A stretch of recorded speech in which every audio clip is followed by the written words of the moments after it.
Hey, so someone on my TikTok page posted a good question about how do you know if it is mental health or if you are a channeler or spiritually gifted? How do you tell the difference? And so the reason why I'm starting here on YouTube is one, I want that individual to have this to kind of come to, because I won't be posting all these specific details on my TikTok page because it's a little more easy to share, right? And I am a licensed therapist. Okay, all right. So some of the main things that I'm hoping that will be gained from this video, right? One, you have to make the best choice you can for you. Two, I want to break the stigma around mental health. Three, I'm hoping this will create a bigger wave of better treatment for those who are spiritually gifted within Western medicine or Western mental health. And four, to help those like me who experience the bigger picture, like all sides of it, to help you not be discouraged and to help you know that you are valid and that this is a real thing, okay? All right, so one of the things before I dive into my story I want to talk about is there are things that there's like this tug of war within like the spiritual mental health community, right? You can still be spiritually gifted no matter what spiritual path you choose, what religion you choose. You can still be spiritually gifted and still benefit from therapy. You do not have to be completely unraveled, or you do not have to be non-functioning, meaning not able to keep a steady job or not able to take care of self. You don't have to wait till it's that point to get therapy or mental health treatment. Sorry, my dog is in here being busy. The other side to that is all mental health practitioners do not believe in spiritual gifts or like spirit. That is correct. But that's just like all spiritual practitioners do not believe in mental health. I have encountered videos where people were told they need to be taken off of their medication or they need to stop their medication, and then this person stops the medication, but then they don't have the proper like coping skills or tools to maintain their everyday life, or they just legitimately really needed that medication, right? Like some people can go on a vegan diet and never need diabetes or high blood pressure meds. And then there are other people, no matter what they eat, no matter how hard they try, they need those they need those diabetes and high blood pressure meds. And then there's people in the middle where they don't have the tools or the resources or the finances, or they have limiting beliefs, or they don't have the social support to successfully eat just the vegan diet, and so the medications help them where they lack in other areas. Does that make sense? It's no different with mental health or even spiritual support. So I do want to get that out. Reality testing, I'm going to post a link in the description where it talks about with the APA the true like definition of reality testing. But reality testing is used to help people in the mental health field determine if there's psychosis, right? Like you might say, I am building wealth, or I am a god or a goddess, right? Okay, god or goddess, where do you work? What's today's date? What's happening around us right now, right? If a person is completely psychotic, their answers to those questions are like what's happening around them, or what's happening in the room, or what's your real government name, things like that. They will not always be able to answer, or there's a decreased ability to give an accurate response or answer. Okay, mental status exam, that is something else that we do in mental health, and I'll also post a link to that from like a good study or something. It's an older study, but it's just to help people who are afraid of both ends of the spectrum, right? Like people who are like, oh my gosh, this whole time I was just spiritually gifted and I've been treated like mistreated by the medical community, or the other end where they're like, oh my gosh, I thought I was spiritually gifted, and my house is a wreck. I lost my job, I lost my husband, and I have an addiction, and that, right, like all these things are happening, and there's a chance that I actually do need mental health treatment.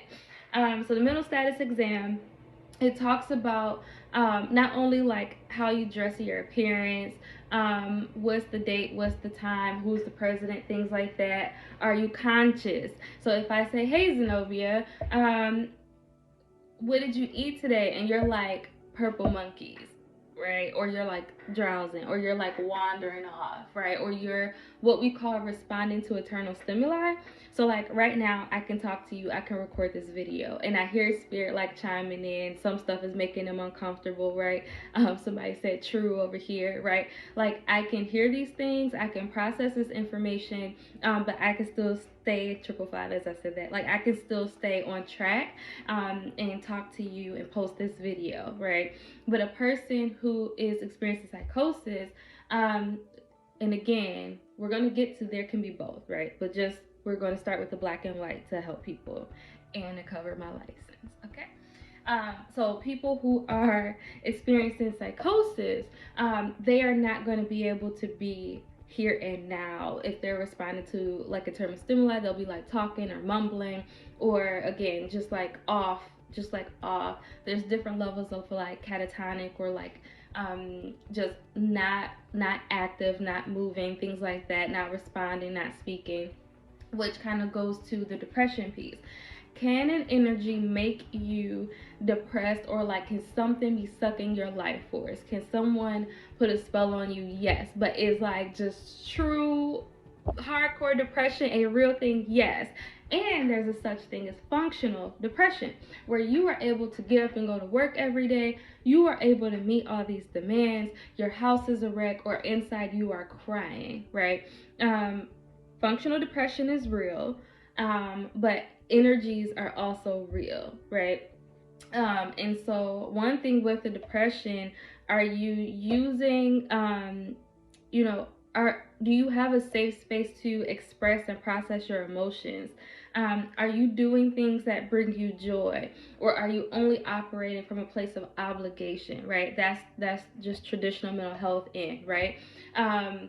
On the spiritual end, did you just leave someone's house that you don't want to admit really don't like you, but you feel obligated to work on that relationship with them? You just left their house and now you feel drained and you're crying and you're exhausted, right?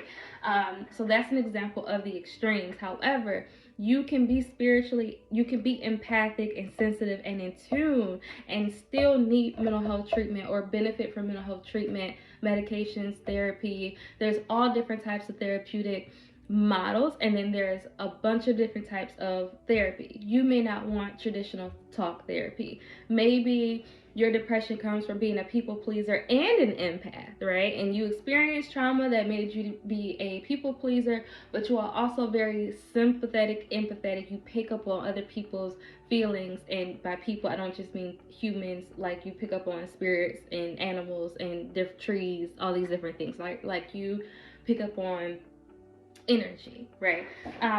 But through cognitive behavioral, which is like working on the automatic thoughts, the irrational thoughts, and help you kind of retrain the brain, it helps you kind of fight or resist that urge to people please, or it helps you work on your self-esteem and how you view and navigate the world. And then that is healed or improved, but then you're still feeling people's energy. And so there's different things like stones, crystals, meditations, and visualizing, like I guess you could say like a barrier, thank you spirit, to help you protect yourself energetically. And then there's also boundaries, and you can work on boundaries with your therapist, or you can just practice it yourself, where you don't go to their house because you feel obligated, or different things like that, right? So we talked about psychosis, we talked about depression. Spirit said bipolar disorder. Bipolar disorder. Now, there's not just like one bipolar. Bipolar and schizophrenia are spectrum disorders. Meaning you can have just like one level where there's lows or there's just all out psychosis, and then you can have another level where there's highs, lows, or you're very grandiose. I am Jesus, right? Now, you can be spiritual and believe in Christ consciousness. You can be spiritual and believe that we are all one. But does that interfere with your day-to-day responsibilities? Does that interfere with your ability to navigate conversations and relationships and household duties?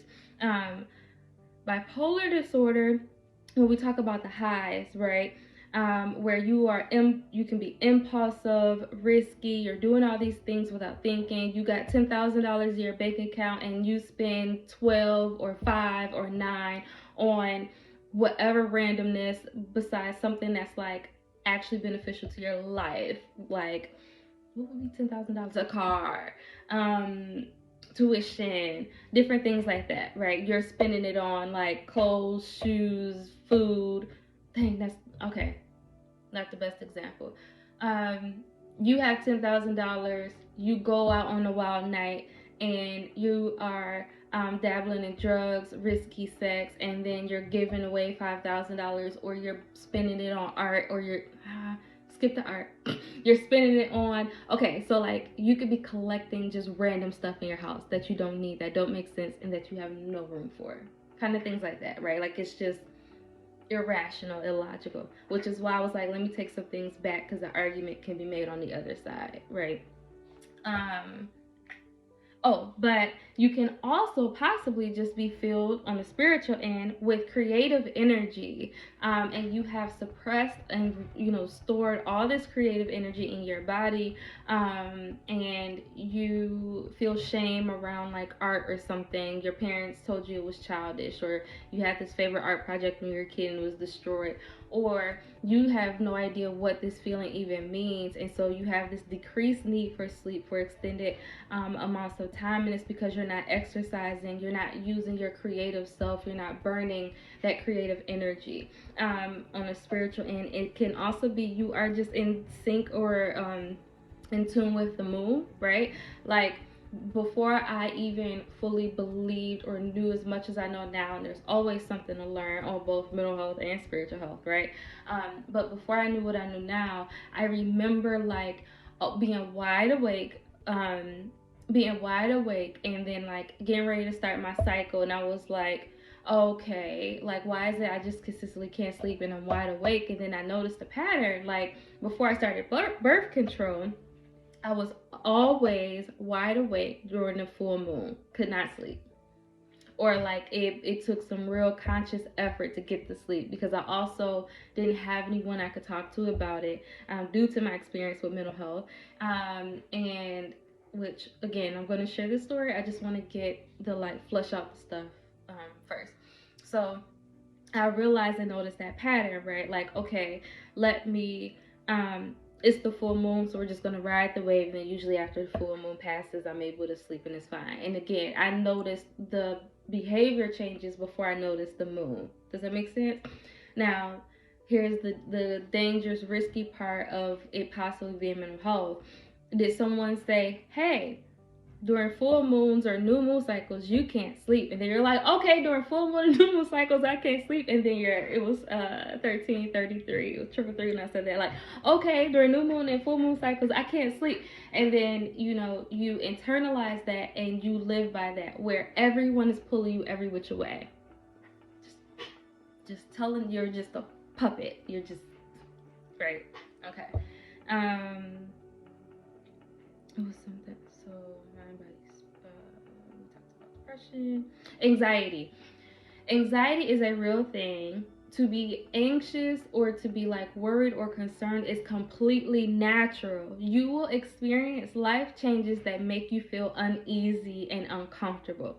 On the mental health end, it is a problem when it's interfering with your daily affairs, where you can't sleep multiple nights in a row before work or before school because you have a fear of what's going to happen. You have a fear of how things are going to go. You have a fear of, your boss barking at you. I've experienced this. You have a fear of all these different things, right? Or like you're getting ready to do something kind of like out of your norm, or you're not taking care of yourself, you're not getting sleep, you're not releasing this built up energy, and then you're afraid or you're nervous of the future or these different steps that you're taking, right? Anxiety, panic attacks, and anxiety attacks are kind of used the same. They're a little different, but it's just a point of like, is your body in just complete fight or flight mode where you are shutting down in some version or capacity of shutting down? On a spiritual end, now I do have some struggles with social anxiety. I have experienced bullying, different things like that, right? And I have this fear of like, or this discomfort, this unease around crowds. Also, I'm an empath. I'm empathic. I can feel like when people talk or certain noises. I'm highly sensitive to those noises. Like when I was a kid and I lived in an apartment building, the radio could be on and it can be like the volume turned down, but I can still hear the the pitch, the frequency that is given off, right? Or when I worked at Macy's, certain cameras, I could like know that, which is why I'm going to share my story, but I still want y'all to know like both can be real, or one end or the other end can be true too, right? But like, because this is going to sound, I understand that this is going to sound like a mental health thing, but like when I worked at Macy's, I remember having like a bunch of jeans and stuff, and I walked under this camera, and it was like I could hear the camera, I could hear the frequency or the ringing, but I didn't hear it with the next one, right? So you would think either someone's got that one on and they're listening, or they're watching, different things like that. But let's talk about paranoia. Did I be like, oh my gosh, they're watching me on camera and I just can't live my life and da-da-da-da? No, I was just like, dang, like whatever they're doing or whatever happening with this camera, I needed to get fixed. And I went on about my day and did my job, right?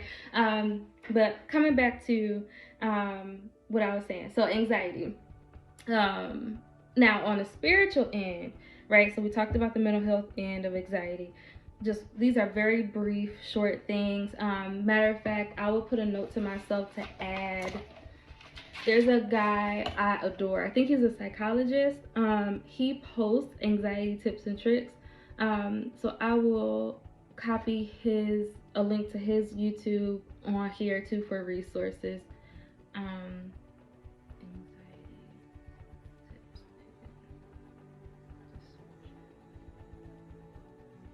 Okay. All right. So the anxiety piece. Now, like I said, I do kind of struggle with social anxiety, right? But I do not have like an overall or like general anxiety disorder, or like I don't have anxiety or panic attacks, things like that.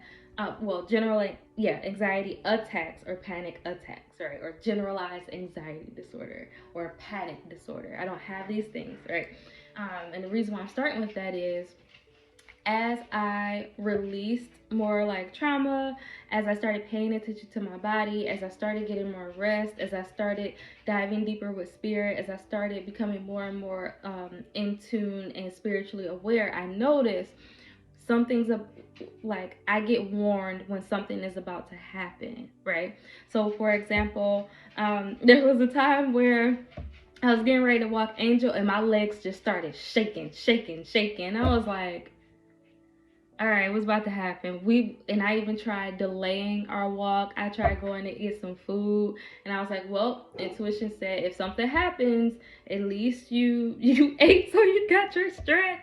Literally 2 minutes into walking out the door, Angel almost snatched me off the porch chasing a cat or a squirrel. And it was like, it was a squirrel or a squirrel. Like, either way, I literally had to grip the rail and almost got snatched off the porch because she's a 70-pound pit bull. All muscle. She eats very well. There was another time where I was on the way to a client's house to help her. We were doing some kind of like exposure therapy, but we were also working on help building up some of that tolerance and working through the automatic thoughts and the irrational fears surrounding anxiety, right? So what are the odds of that? But I was on my way to her house and my arms were shaking as soon as I hit the stop sign on my street, my arms were just shaking, shaking, shaking. And I was like, y'all, can we just get a break today? Made it down not even a whole half a mile, like made it about a block or two, and this silver car literally came this close to side swiping me. It had changed lanes. I was doing what I'm supposed to be doing, and then it just like was trying to hurry back over. And this is like while crossing train tracks and stuff, right? They almost sideswiped me, so I literally had to like do my own grounding and like breathing technique so I wouldn't arrive at this client's house a nervous wreck. That it was like that close. So anxiety or the symptoms of certain disorders, yeah, we could say that. The symptoms of certain disorders on a spiritual end, they mirror, but you won't have full blown all out issues, and it won't I mean, it can impact some things. Like I could have been scared to drive because Spirit already told me something was about to happen, right? Or I could have been driving nervous, which probably would have gotten me and that other person injured if I'm driving nervous, right? But like, there's a level of acceptance, which acceptance is both mental health and spiritual health, and then in between, like, it's okay to accept that you require extra support mentally, whether it's through medications, whether it's through treatment. There's all types of treatment. There's all types of trauma treatment. Oh, that's one of the things I was going to talk about earlier was the different types of therapy, but I'm going to stick here. Now, that whole scatterness is just, that's always been me. But anyway, because I see like puzzles and big pictures, but not literally, because we're talking about this, right? But like clients will come and they'll feel like they're rambling, and I'm like, nope, what I heard was and they're like, right, that's right. Point is, there's nothing wrong with needing mental health treatment, right? There's nothing wrong with needing mental health treatment. There is this huge stigma surrounding mental health treatment. Now, there are different reasons for that stigma. One, we know that medically, like, the system has not been kind to people of color, right? We know that. And then two, Western medicine is catching up. Like, our medical model is catching up and is starting to believe, triple two as I said that, like, it's starting to believe more in complementary medicine, or in non-traditional things like Reiki and yoga. It's starting to support this as more and more research is done on how it benefits those with mental health disorders. Matter of fact, I've always been interested in this topic in grad school or undergrad. I think it was grad. But either way, like when I was going to school for social work, that was one of the topics that I picked was like, it was undergrad. But it was how people benefited more with cancer treatment or like cancer diagnosis when they believed in some type of higher power, or like when they received some type of spiritual support. And ever since that, it just kind of like it planted a seed in my heart, because I had no idea I would be here on camera years later talking about mental health and spirituality, right? Especially back then, because I was like super Christian. Anyway, but yeah, so there's nothing wrong with needing mental health treatment. So we're starting with the contrast first, and then we'll get to the middle. On a spiritual end, I know what it's like to not be believed. I know what it's like to not be believed. I'm going to share my story, but like, if you do not have access to someone that you trust, and you are not a danger to self, a danger to others, you're not being erratic, right? You're sensitive, like emotionally, which is empathic, or you're claircognizant, like sometimes you just know things, and you don't often feel like your intuition, because that I ran across that video. That's also on my TikTok, where a girl talked about how she talked to her therapist about intuition, and the therapist just completely degraded her, and made her feel like she had worse mental health issues than she really did. That therapist didn't really believe in intuition or ancestors, right? There's other types of therapy models out there. It doesn't have to be just talk therapy. There are music therapists who go to school to support people. There's art therapists who go to school to support people.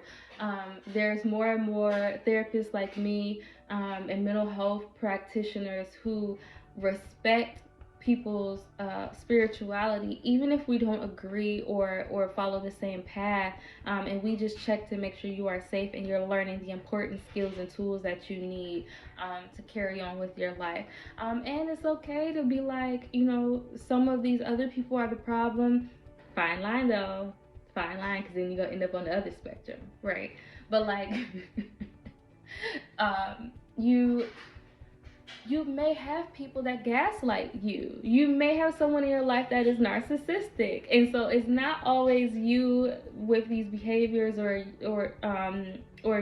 like, people will make you question your sanity, whether you're spiritually gifted or in tune or not, right? And it's okay to get support, and it's okay to kind of check in with self, and really look at, is this person like gaslighting me? Is this person manipulating me? Is this person narcissistic? Or am I really just this confused or navigating life in this way, right? Now the middle ground. So it's okay to combine both for the best treatment possible, right? You don't have to separate. In fact, we're not separate, are we? Right? We're mind, body, and spirit. That's the short version, right? We are mind, body, and spirit. If I don't eat healthy, or if I eat certain foods, I am sluggish. It's not a negative entity or depression. I just ate garbage and I feel like what I ate, right? If I don't get sleep for multiple days in a row, I will start losing track of reality. It's got nothing to do with mental health. I'm not astral projecting like Zenobia. You just need to stop working so hard to go to sleep. These are examples, right? Just examples, right? Therapy or mental health treatment can help you if you are the generational cycle breaker in your family, right? Like, let's say you are the one that was called to break generational cycles in your family. That is a very valid thing spiritually, and sometimes breaking that cycle involves getting mental health treatment. Sometimes it's getting support with unlearning toxic habits, or getting help with integrating, right, the old habits that you've already started improving and the new habits you want to call in. Sometimes it's having a soundboard to help make sure you are grounded in reality. Sometimes it's you do just really need that extra medication or support while you navigate these different crises in your life. Sometimes it is about talking with ancestors, but then also talking to a psychiatrist. Like, it really can all be true, and people try to make things so we fight over some of the dumbest things, where it's like, just show up to an appointment with someone who believes in spirituality and see how it goes. And just because it doesn't work with that one person doesn't mean that mental health isn't for you. Just like spiritually, you may come to someone else for a reading and feel like it was ineffective, and you come to me for a reading and feel like it's ineffective, and then the whole time you needed someone that was in a shaman path, right? Like, mental health, spiritual health, the world would be so much better if people gave people permission to just live their lives the best that they could, respect the differences and the similarities, and encourage people to get what they need so that they can be the best version of themselves. And so we're not repeating stuff and passing it down to our children. All right. Yeah, Spirit said, like, the neurobiology of trauma, which literally, genetically, scientifically, if you don't resolve or heal some of the trauma, you can pass it down. Yeah, it's not just like a spiritual curse or generational curse thing, right? But again, medicine is improving more, where the duality is not as big of a contrast, right? Yeah, it's not dual opposites, it's more so like coming together. Anyway, all right, so my story, I probably won't, because it's getting a little long and I think my phone's getting ready to die. Actually, my charge is right here. Oh, all right. Okay, yeah, I just wanted to make sure. Okay. All right, so even with the like teasing with the little voice I made, Spirit wanted me to talk about how there was a therapy client who was experiencing anxiety and panic as we were doing like the exposure therapy, and she was able to get a lot further than like a lot further on her walk than she usually does, and it was just time to take a break. But the more and more afraid she became, the more and more she started using this childlike voice, right? And I picked up on it and I was like, and I felt it, like it hit me kind of here in my heart and my spirit. Now, could I just dismissed it as her being scared or nervous? Absolutely, but I felt it too strongly.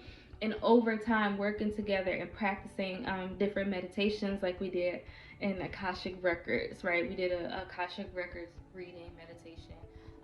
And it was discovered that there was trauma that she had suppressed, that she had completely forgot about at about the age of a child, that the voice that she was speaking in as an adult, right? So she was still stuck there. But we released it, and she's doing a lot better, not just from the spiritual work and not just from therapy, but also from medications. Yeah. Yeah, coping skills and coping tools too. All right, so I remember being a little kid, no older than like 9, and I'm gonna try to not make this super long. I don't want this video to go past the hour, but when I was about 9, or like younger, I was sitting in a living room and I was watching a movie, and I remember like something drawing me or like calling me to look to my left, and I looked to my left, and there was a spirit that walked from the kitchen, the bathroom. It stopped and that is Angel. That's not a spirit. I mean, she's a happy spirit, as you can hear, but like, or energetic, but that's Angel the dog. Anyway, throwing a tantrum possibly because I'm here recording instead of playing with her. But like, the spirit walked from the bathroom, stopped and looked at me. Yep, because she's under my legs. She thinks she's a cat. To my grandmother's room, right? And I remember, like, it looked me dead in my face. It didn't really have a face. It had these long black sleeves, like it had a black robe and like this like pointy hat, or like hood, not a hat. It had a hood, and I was like, what? I remember trying to talk to my dad about it. I don't remember his response. He also used to talk about a spirit named George that would visit the house from time to time. But then that was pretty much it on the spiritual end as far as like sight, or even like discussions, right? And then when I got about 19, I was definitely headed down the wrong track. Like, I was for sure headed down the wrong track. I was visiting a friend's house, and there was like some drama or something that kind of like was making me feel a little unsafe, but I was staying over there anyway, related to like her kids and stuff. And then I was smoking a lot of weed, like pretty heavy. I was taking all types of risks, right? So this is why you can't always stereotype people on either end of the spectrum, right? But I was taking risks, but that's because I was depressed. I did not like my life. I lived with my mom at the time, and there were issues there. And so there was just a lot happening.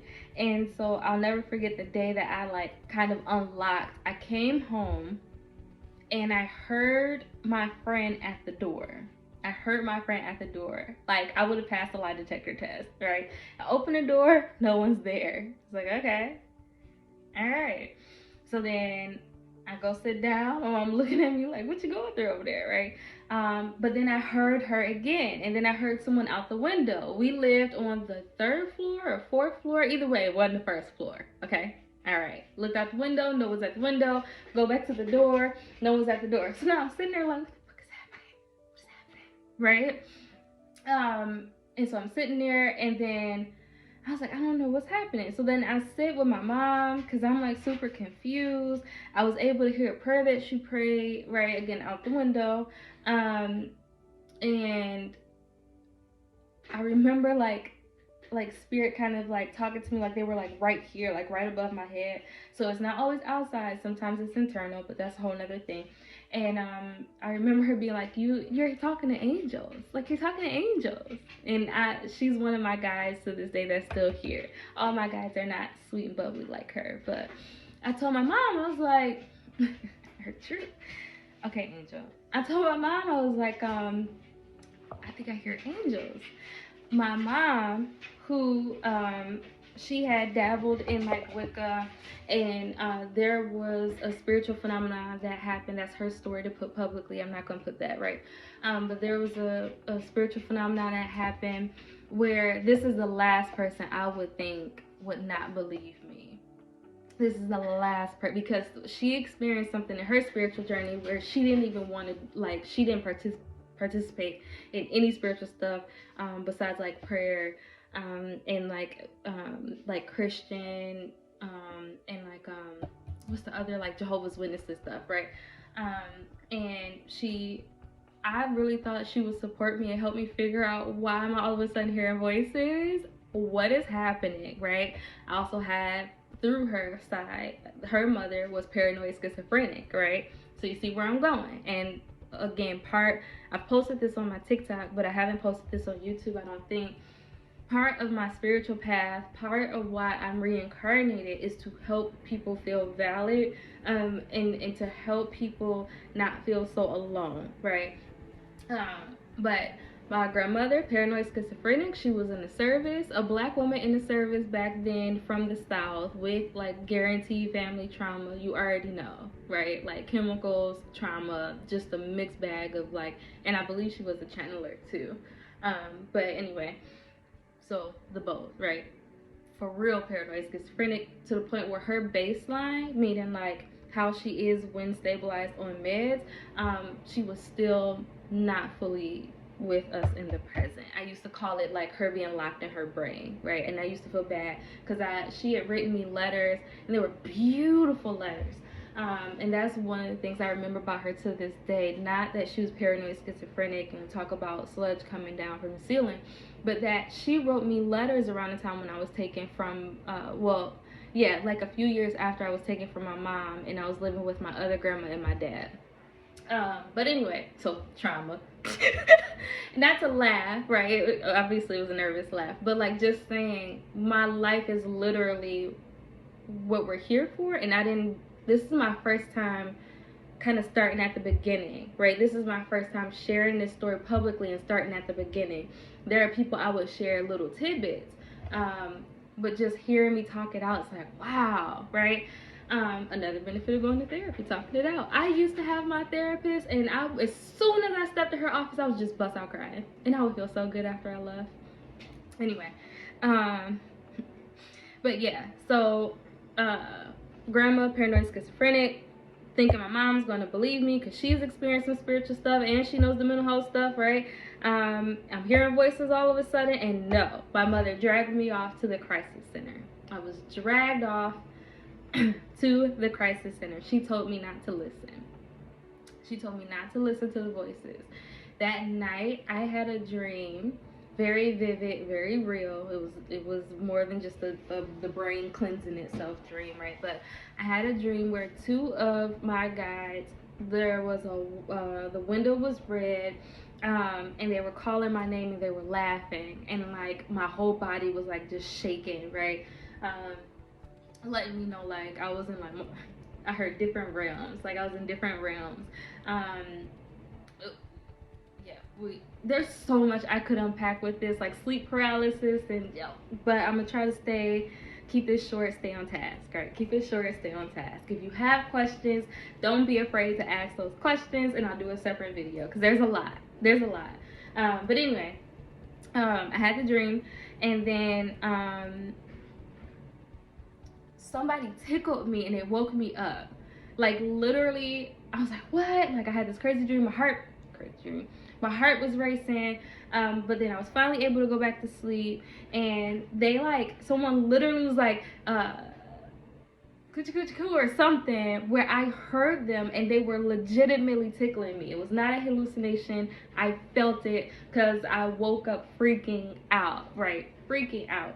And then later on, like days later, like it became more and more intense because my mama said ignore them, right? But I know there's something telling me not to listen to that, and there's no way they're getting some of this stuff right. Am I being attacked by demons? We used to talk about a generational curse with the family. Like, did I do something terrible to bring this curse upon me? And they were digging up. Spirit ain't digging up nothing, because it's one. Like we're all one. Everything we've ever done, are doing, will do, it is there and it is active, right? Hence the Akasha. But and it's God. Like God knows everything. Anyway, at the time I didn't understand that, right? We just got here like within the last year or two, kind of, sort of. Anyway, but yeah. They were like pointing out all these things I did, this guilt I was holding on to, these misdeeds that I did. They were just pointing out just all this stuff, right? Because I used to think on the mental health end, or like confidence, that I was this terrible human, I was a tyrant. I internalized so much garbage from family members, from friends, from strangers.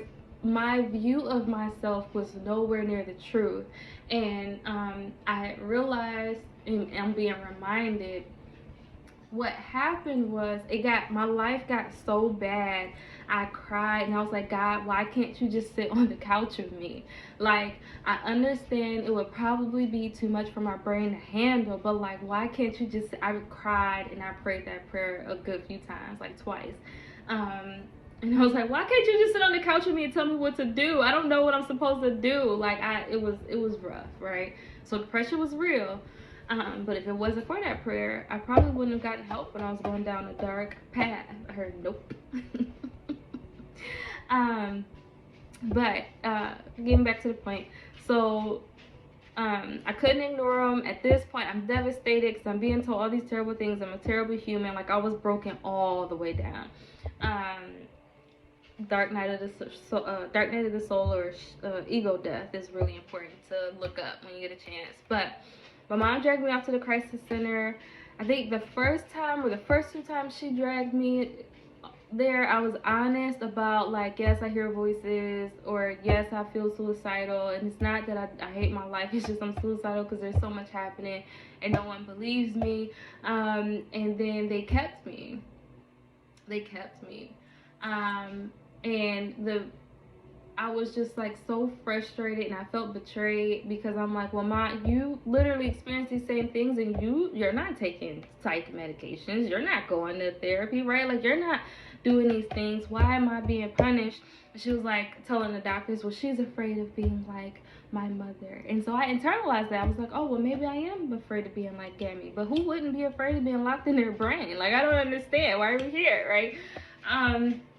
But yeah, so I attempted to end my life multiple times.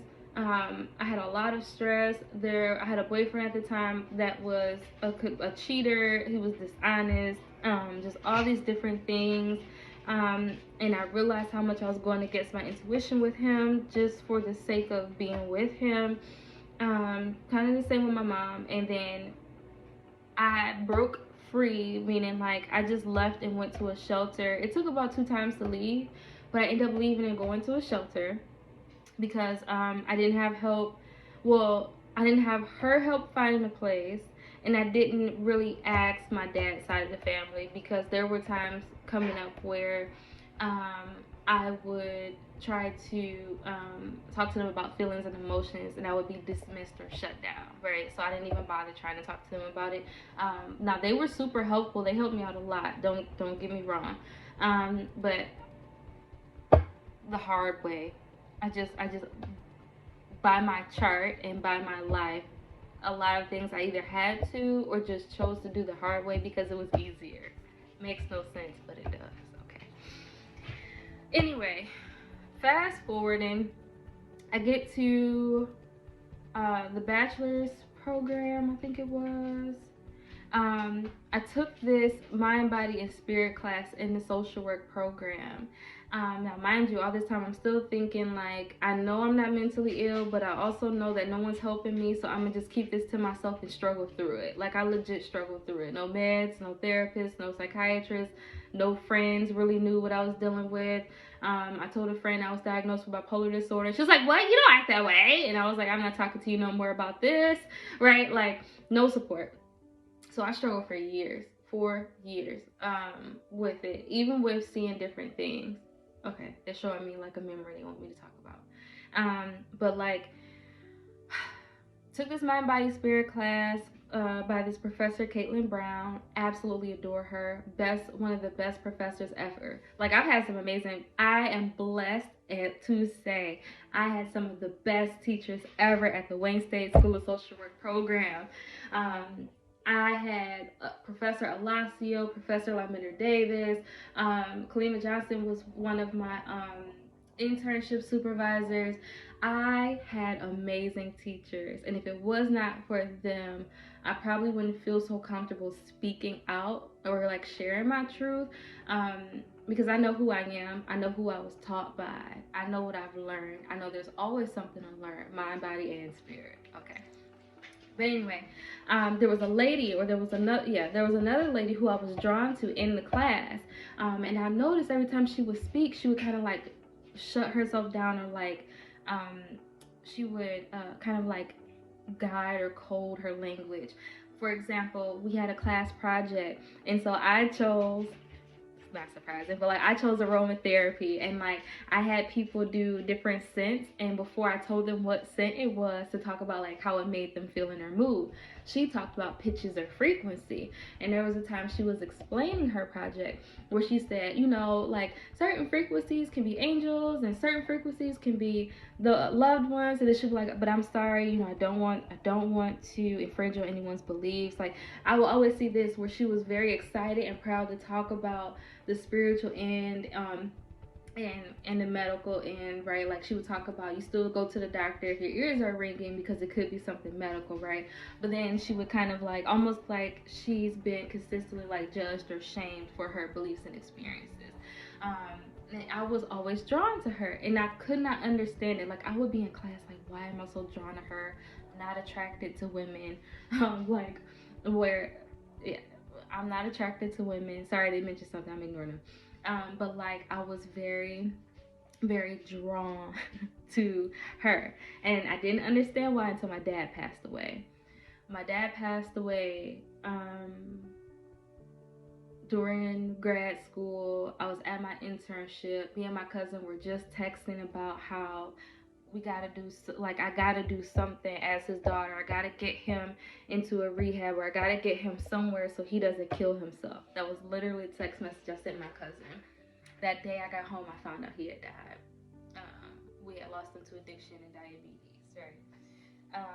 But that, it was like he passed, and then it was the last day of school, like our finals day. Professor Brown took the class to Socrates, I think it's called Socrates in Midtown. We went to this tea shop in Midtown, and I was late, and I could not understand why I was late. Like, I tried so hard to get up on time. I love that class so much. Like, I did not want to fail my final, right? Just all these different things. I get there late. Who do you think the only seat left was by? It was by that classmate that I had been drawn to and too afraid to speak to, or didn't make time to speak to her, right? And when I got there, she was speaking about how there was a little girl that was playing with someone's light switch at their house, and she was this little Native American girl who passed away. And she was, because again, like, class hadn't really started, but I was still technically late. But she's like kind of whispering, and she's telling this lady about her house and why the lights are flickering and things like that, right? And I was like, I was fighting back tears at that table. Like, Zenobia, enough people think you have lost it. Like, just, so I remember tearing up, and I was so scared to speak. And I was like, how do you know? And she knew exactly what I meant. Without me elaborating, I was just like, how do you know? And we exchanged numbers. And yeah, we exchanged numbers. About a day or two later, like later that week, I'm at my internship so this wasn't the one with Professor Johnson. I'm not going to say the name of where this internship was. This was my grad internship, and it was absolutely god awful. There were other staff who tried to help intervene so I would have a good internship experience, and then that supervisor still did what she could to make it miserable. Anyway, okay, sorry, my phone ran out of storage space, but I was having a terrible day there, and all of a sudden I felt this super cold breeze on my arm. Logic first, there was no air vent, I wasn't by the window, right? Things like that. And so I text this friend, again, I want to respect her privacy and not put her name in this, but like, she was like, text me, because she started, I text her like, what does it mean when you feel this breeze on your arm? And she just started sending me text after text after text of information and stuff that there was no way that she could know. And then she was like, hey, like, spirit is coming through so much, can you please call me? So I stepped away from my desk and I went in the stairwell, and as soon as I called her, I could see what she was saying. She was relaying messages from my dad. At that time, like, I didn't really talk to people about my dad passing. No one knew about like how complicated our relationship was. And he apologized for stuff that I never told him. He apologized for stuff that I never talked about with family. Even how he was able to reach her and have access to me and communicate was something no friends or classmates would have known. He did a lot for like the elderly. He did a lot for people in general. He had a big heart. You know, he had some unhealed wounds, right, and trauma, but he had a big heart and he did a lot for people. And she was able to specifically say, yeah, all that stuff I used to do for old people, like, don't nobody get offended. That's just, he was raw, very well spoken and educated. He was very raw. But and when you cross over, like, you don't always lose your personality, right? But so yeah, that's when I knew, like, it's okay. Like, it's okay to believe in spirit. It's okay to explore more. It's okay to believe that, you know, this is not mental illness. It's okay to release this fear of being schizophrenic. It's okay to, like, it's okay. And it brought me so much clarity and so many answers at that time. And it just my spiritual journey just went up from there. I had she's an ex-friend now, but I had a friend that did tarot readings, and so after that experience, I called her like, can you believe this happened? My dad came through, and da da da da da. And again, at this time I was Christian, so I was always scared to go to readers and get a reading done, because I was like, I'm gonna go to hell. I don't want to go to hell. I'm already in hell. I don't want to go to hell, right? But that reading that she did, it not only cleared up, like, and confirmed some things, but she ended up unlocking spiritually after she left me. I am often a light switch. I meet other people through clients and things like that where we are, in the sense, light workers or light switches, where we plant these seeds, or people come in contact with us with this one question that's keeping them stagnant or limiting them. They get that question answered, or they feel validated, and then bam, spirit's able to come through and communicate in different ways, in ways that are appropriate for them. So, you know, don't be afraid that you might meet another person who's a light switch, and then all of a sudden you're going to be hearing voices and get dragged off to a crisis center. Spirit knows what's best. Sometimes I'll have clients where all of a sudden their dreams are vivid, or ancestors are coming to them in dream, or they're understanding signs and synchronicities more. And then for other people, they do start hearing more. And when I say spirit always knows best, Zenobia, all that you've been through, how could you say spirit knows what's best? I wouldn't be able to be here and talk to you about both sides if I did not experience what I experienced. Right? I wouldn't understand the importance of something as simple as validation if I did not experience what I experienced. Um, I've worked at and eventually became a manager at a psychiatric facility because I always had this curiosity of like, you know, what are other ways to tell the difference, right? You see the exorcism movies, and I remember there was a patient who was completely unwell and experiencing some form of a delirium. And I remember the nurse saying, yeah, and the exorcist, them wasn't demons, it was that. Like whatever she had, it was that. And then like it just made me even hungrier to like explore and learn and navigate so I can help people. I can help people heal. I can help people learn how to heal themselves. I can help people feel comfortable with trusting others with their heart and their mind and their spirit. But yeah, if I wouldn't have gone through the lowest of lows, and I mean lowest of low, I don't want to traumatize or re-trigger anybody, so I won't share just how bad it got. But on my deepest, darkest mental health days, it got that bad, all from not having support. Just something as simple. Not having mental health staff who understood and believed me, not having family or friends who understood and believed me. That boyfriend at the time, when I was in the hospital, the boyfriend was on the bed. When I woke up, the boyfriend was on the bed, and the pastor was in the room. And the pastor said, Zenobia, you should just take your medication. Days later, boyfriend, Zenobia, you should just take your medication. And the medication made me worse. It did not make me better. But there are many people I've seen improve dramatically with medication, right? I am blessed and fortunate enough to not be closed-minded and to not only see one end of the spectrum, I see the entire spectrum, right? Where I am fortunate enough to see clients inside of psychiatric facilities and in therapy, where they get the right doctor with the right med combo. Within 3 days, everything is cleared up. Everything is cleared up. They're not rambling. They're not tangential, like all over the place. They're not hyperverbal, just right. They're not having trouble with being present and in the reality. They are this beautiful, sweet human being that has experienced many things that led them to that point, and they are now clear and they are cognizant and aware, right? But on the spiritual end, I'm fortunate enough to see people who they chose, right? Because even with what I know, I don't tell therapy clients you don't need meds, even if I suspect that it's not a chemical imbalance. I would never do that. One, I could lose my license. Two, I don't know what's best for anybody. You know what's best for you. I help you navigate your path to, I help give you resources and tools and coping skills and clarity and insight, so that way you can make the best choices for yourself. Does that make sense? I'm an advocate. I'm whatever the universe needs me to be to help people heal, right? But you know what's best for you. If you feel like your psychiatrist is not listening to you, instead of just jumping to, well, Z said it might just be spiritual, try another psychiatrist, right?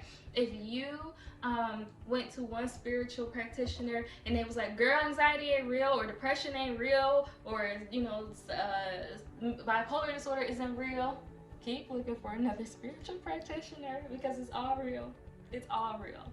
Demons, angels, spirits, chemical imbalances, trauma, it's all real. And you, through a series of events and believing that you will find the answer and asking for help and communicating what you need, is what is going to get you to those answers and the best treatment for you, whether it's combining mental health and spiritual health, whether it's only on the spiritual end or whether it's only on the mental health end. I've had stories of people who had intense pain, like just intense pain, come to find out a root was put on them, or a hex was put on them, and they went to a spiritual practitioner and was there, and it was lifted, or they were relieved, right?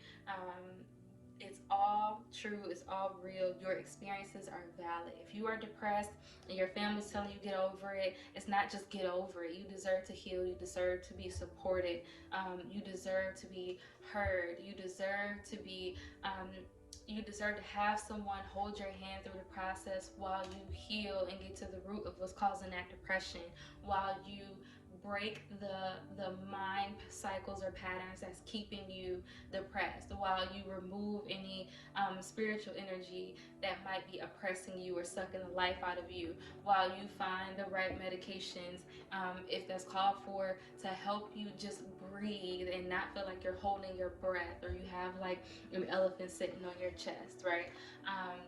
So yeah, I'm honored to be here. I'm honored to be able to give clarity and insight to those who need it. Am I taking a risk by making this video? Absolutely. Am I okay with that? Absolutely. Because I already know I'm covered. I already know I'm protected. I already know I'm doing the right thing, right?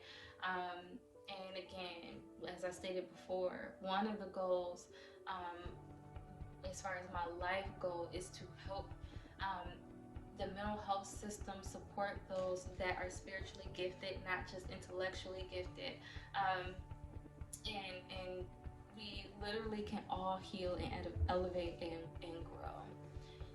So yeah, if you ever have questions, comment it, message me. Please don't blow my phone up. I like my rest and I like my quiet. Okay, now big stuff like you want, I don't know, whatever, you can definitely like either go to the website or you can email me. And I'm okay with text messages. If it gets out of hand, I will block you. If you text me you are suicidal, I'm going to tell you to call 911. If you don't call 911, you keep texting me, I'm going to block you. If you are a mental health professional and you don't believe in spirit and you want to argue with me, I'm going to block you. That's pretty much it. We can all learn and grow and heal and elevate. Have a good day.